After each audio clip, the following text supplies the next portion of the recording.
Welcome, I'm Max Writer, and we'll be going about Stoke Online with my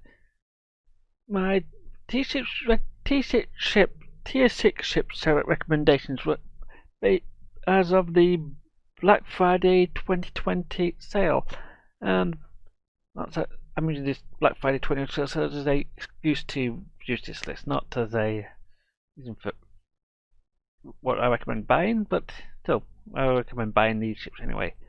So, this is Black Friday sale. This is a ship C-Star recommendation list with the, as based on the PC Zen Star as of November 2020, the 20th of November.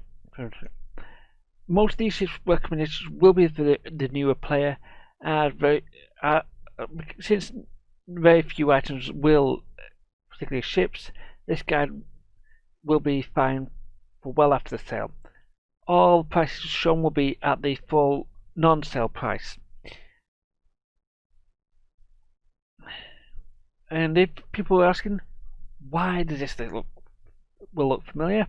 This ship covers only the C-Star ships, omitting the rotating selection of mud market ships, and those are too infrequent to guarantee these ships will be available all the time. So I've decided not to include any mud market ships.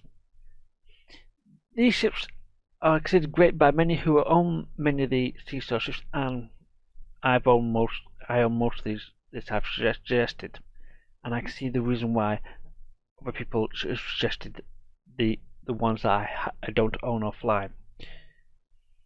While the fleet ships are considered better than the said C-Star ships, which there will be many that have a fleet ship version of, the exclusive console or trait here is quite often worth the cost to buy the C-Star ship versus the fleet ship first. And I should point out that 200 C-Star ships is actually including the T5 ships, so there's a lot of stuff in here. So we dropped it down to a lot less than 200. So I should also point out that most bundles are most ships bundles are significantly cheaper than buying each pattern individually. I mean, it's usually the price of 2 ships, or in many cases. Most bundles do break when buying a single part, so you may have to pay the whole thing if you want to get the bundle itself later. Most of the time. Most multi-faction bundles will offer 3 ships built around a theme and will often have the same trait and or console. In most of the times, I will recommend the Romulan version of these ships in these cases. Most of these 9-ship bundles will have three similar themes, 3 ships built around a similar theme, and basically it's very similar to what it is, but you get 3 similar ships for the Federation, 3 similar ships for the Klingon, and 3 similar ships for the Romulans, and they're all very, very similar. So let's move on to stuff.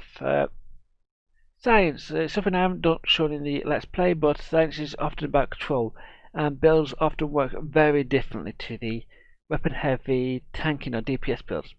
It is quite often jokingly referred to as space magic, which it does feel like in some of these cases, especially with these two ships I've actually picked for this list, and the Somerville and the Bath science vessels are 2 decent ships, and you can pick them up for about 3,000 Zen each, or about $30, or pick them both for 5,000 Zen each. These two don't have there is no Romulan version, and these are basically post as post like post legacy post were released after the Dominion update. Actually, believe it or not, are based on 2 Discovery era ships. So you'll be able to.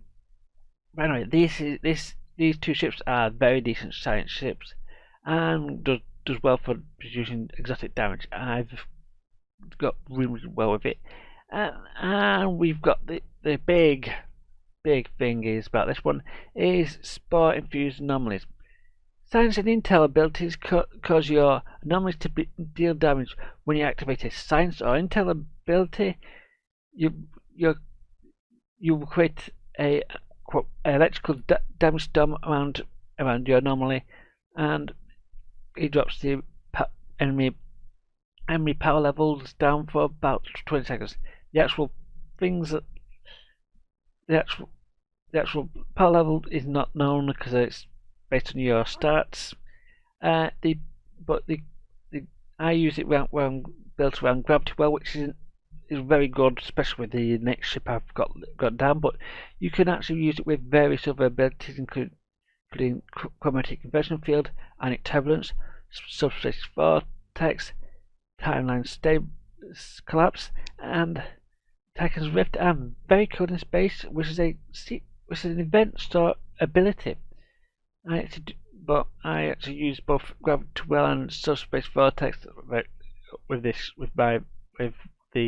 Somerville, which you've seen in previous talk. Moving on to the next science ship ability that I actually do recommend. It's actually the Derwent Partet Scott, and this is actually the Romulan version. No, it's technically an allied version. Basically, it's based on the original inhabitants of what is now known as New Romulus, and for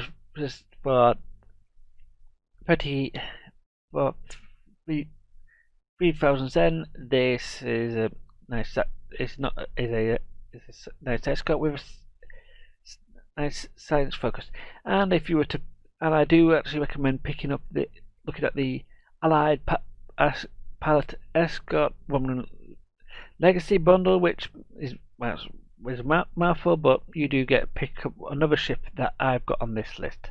Or you could pick up the 12,000 Zen Allied Escort Mega Bundle, and you can bring up the Andorian Chumash Pilot Escort for your Federation characters, or the Lethean Nemosan Pilot Escort for your Klingon characters, if you so wish. And these are escorts with a heavy science focus. They cannot take ability of the full advantage of using the trait they come with, which is improved Gravity Well. Gravity Well normally has a cooldown, maximum minimum cooldown of 60 seconds, and may take up to 100 seconds before you can cast Gravity Well again. Well, in this case, it can drop you down to 40 seconds cooldown, and increases your steady Gravity Well lasting 20 seconds. It will last now up to 40 seconds in space. I mean, when you get 40 seconds of being able to pull anything in 12 kilometers around your first target you hit, and very quickly as well, by the way, if you get it set up right, it comes very, very nice for a science control ability. And as I said, it works really well with the previous ship's trait as well, so you can. It's one of those which I recommend for science ability. Moving on to escorts. These ships are brilliant for when you want to do lots of damage, and they may have crossovers with some of the other groups, and especially the traits will. And I was down with the Malum Light Warbird. whilst technically this is the only one of the first ship I have flown her legendary light warbird counterpart, which is the high-end version of this ship. So, and comes with the everything that the Malem does, but with a few extra stuff as well. This costs 3,000 Z on its own, but if you were to look in the starter packs, you'll find a 2,000 Z version pack with containing a counter-lock version of the ship with a few additional items with as well, and this being a very big, very popular it's also part of several other packs, which includes the Valiant and the Car Bird of Prey. The Valiant is the tier 6 Defiant, and the Car Bird of Prey is also part of the Klingon Legacy Elite Starter Pack. Both the Car and the Malem have the enhanced cloak, which allows you to fire torpedoes when cloaked. That's right. You can do. That's right. You pretend to be General Kanginson from the Star Trek 6. And the trait for this, the Valiant and the Car Bird of Prey is Withering Barrage, which allows you to fire your cannons for up to 4 seconds longer than previously, which gives your cannon scatter volley. Sorry, provides your cannon scatter volley up to 4 seconds longer, which gives your cannon scatter volley almost to near full uptime between global cooldown, and it's very nice to have. But it's very nice to have, but it's really useful if you were to fly cannon-based weaponry, and of course turrets count as cannons. So yeah, just keep that clear. So next up is the Darren Vandross Paltescott. It is actually the partner to the Darren Ichabod Paltescott, which is actually part of the same packs that the Vandross is. This Vandross is 3,000 Zen on its own, 6,000 Zen with the Ichabod and another Darren Paltescott. That Paltescott's not particularly considered brilliant, but it's always nice to have more ships for the fun of it. And of course, you can pick up if you want to spend a lot of money, you can spend 12,000 Zen to pick up the Allied Escort Mega Bundle, and in that bundle is the Andorian Thorazine Paltescott and the Lethean Zakas Paltescott. And both of these are basically nimble escorts with power abilities which allow you to really bounce around the battlefield quite quickly. But they are very nimble and very, very, very easy to take down if you do not fly yourself properly. And the promise of ferocity. You'll gain additional weapon damage from using your tactical or pilot bridge option abilities, and you will and with the escorts like this, you will be having multiple tactical abilities firing off at once, and you can get 4% bonus weapon damage. Bonus weapon damage is actually better than the weapon consoles do themselves. I mean, that 4% is really does a lot more than the 4% the 4% on your weapon console, and your weapon consoles are usually about 30. So very nice with that. It does have some downsides. With the weapon damage, you do need to activate a lot of abilities. Yeah, but the Palette Escorts have a pile of at least 4 or 5 tactical abilities built in to use it, especially, and then there's also palace as well. But then, if you don't like flying around squishy ships, we could always recommend the tanking ships, and these ships are more about getting the attention and mitigating damage than actually allowing the other people in the other ships to do the damage for you. Some of these ships are decent in all-rounder builds as well, so you don't have to use. You don't have to go say I don't pick this one because I want to fly an escort. You can pick these and still fly an escort. And actually, there's technically an escort sneaked in here, and we're going to talk about the Narendra class support cruiser or the Voral support battlecruiser. The Narendra class is based loosely on the Ambassador class or the Enterprise C, which is the reference to the trait. Of course, both ships shall cost 3,000 Zen each, or 4,000 Zen for both of them. They both are tanks, but they are very flexible on what they can do if you would fly them. Here's what remember offers some what I put down: managed survivability. It is not just survivability. It will increase your damage, which is very nice to have. And it will also increase your hull and your regen for how many foes it comes and attacks you.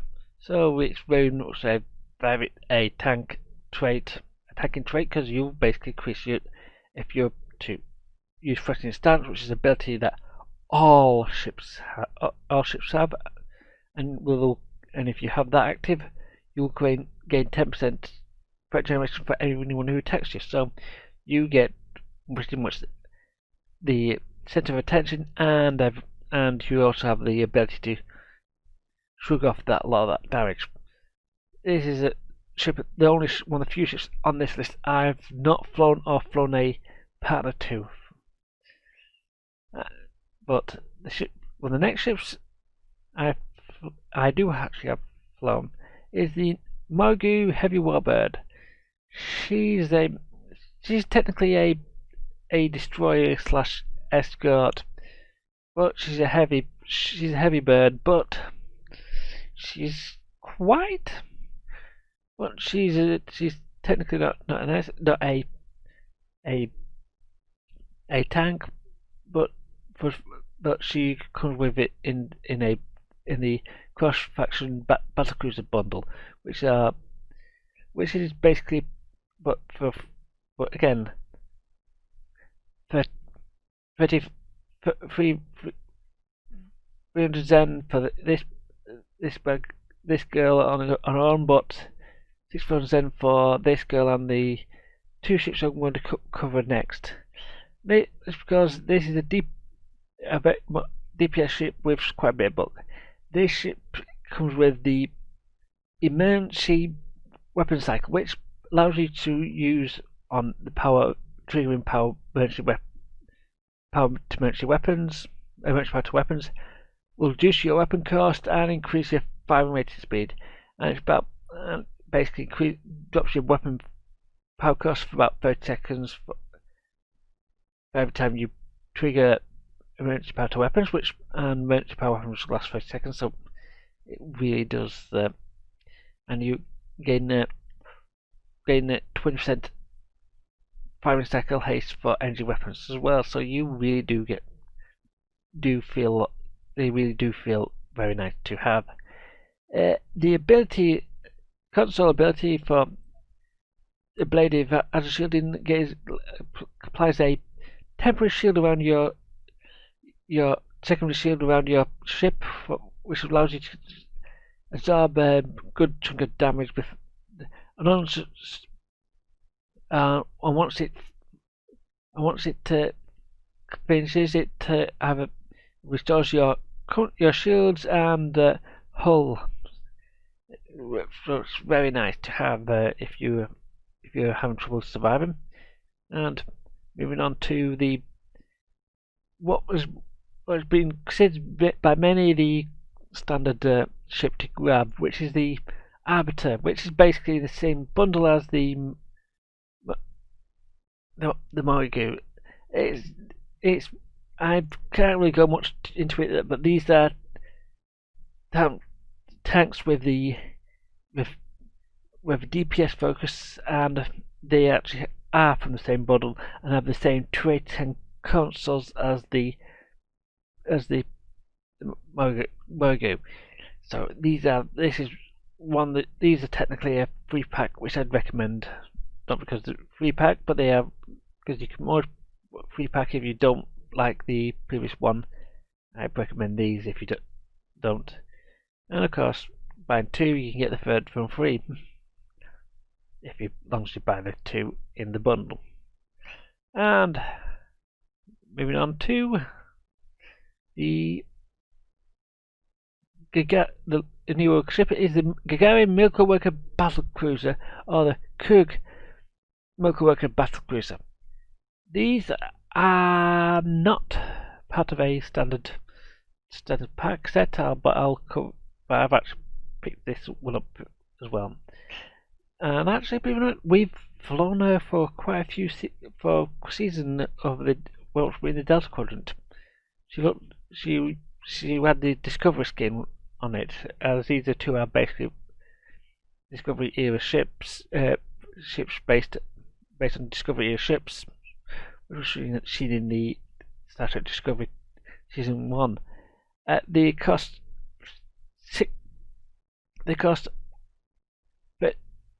30. So it costs 300 Zen each, but you can buy them part of a bundle with 3 other ships and various other bonuses, which as part of the Discovery's Operation Pack, which is very nice. You do pick up a escort in here as well, and I've actually flown that both these and the escorts as well. These are DPS in tanks, which is the reason why I picked it up for the Delta Quadrant hack. And this ship contains the entwined tactical matrices, which allows you to fire, which locks your torpedo and engine weapon fire modes together. So when you activate torpedo spread, it applies fire at will to your beams and scatter volley to your cannons.